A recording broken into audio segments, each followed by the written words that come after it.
আসসালামু আলাইকুম রহমতুল্লাহ। আমি মোহাম্মদ আব্দুর রহমান।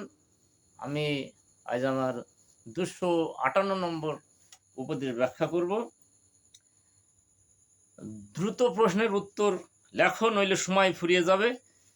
সময় ফুরিয়ে গেলে খাতা তোমার কেড়ে নেবে। তোমার জীবনের ভালো কাজটা দ্রুত তুমি করে নাও, সময় তোমার ফুরিয়ে গেলে জীবনটা কেড়ে নেবে।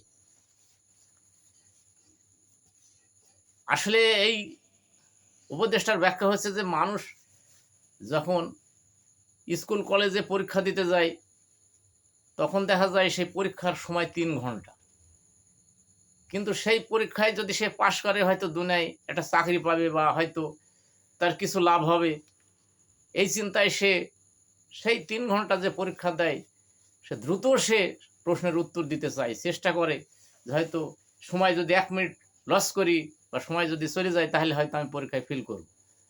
এই জন্য এই 3 ঘন্টার সময় সে দ্রুত প্রশ্নের উত্তর দেওয়ার চিন্তা করে।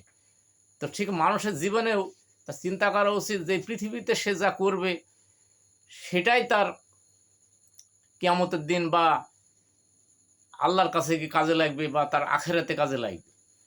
কিন্তু এই সময়টা, জীবনের যে সময়টা, সেটা তো খুব বেশি সময় না। হয়তো বা সে জানে না বা কেউই জানে না যে তার জীবনের কখন তার মৃত্যু হবে, কতটুকু সময় তার জীবনের আছে, সে তো কিছুই জানে না।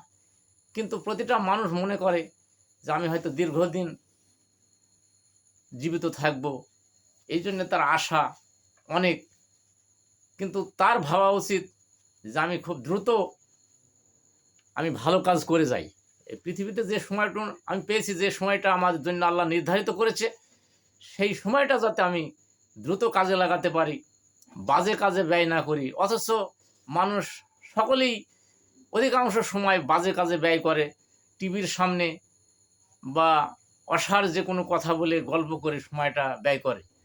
কিন্তু সে বোঝে না যে আমার যে সময়টা চলে যাচ্ছে মূল্যবান সময়, আমি দ্রুত হয়তো একটা ভালো কাজ করি বা যে কাজের ফলাফল হয়তো ভবিষ্যতে আমার কাজে লাগবে, এরকম আমি একটা ভালো কাজ করি যা দুনিয়াতেও কাজে লাগবে, আখেরাতেও কাজে লাগবে।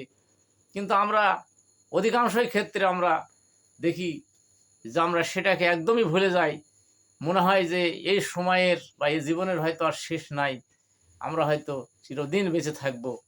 তাই আমরা টিভির সামনে বা বাজে কাজে বা যে কাজগুলা এই দুনিয়ায় অসার এবং যাতে ইহকাল পরকালের উপকার হয় না এবং সাংসারিক কোনো উপকার হয় না, যেগুলা আমাদের হয়তো মনোরঞ্জন হয় কিছু সময়ের জন্য, সেটাই নিয়ে আমরা ব্যস্ত থাকি।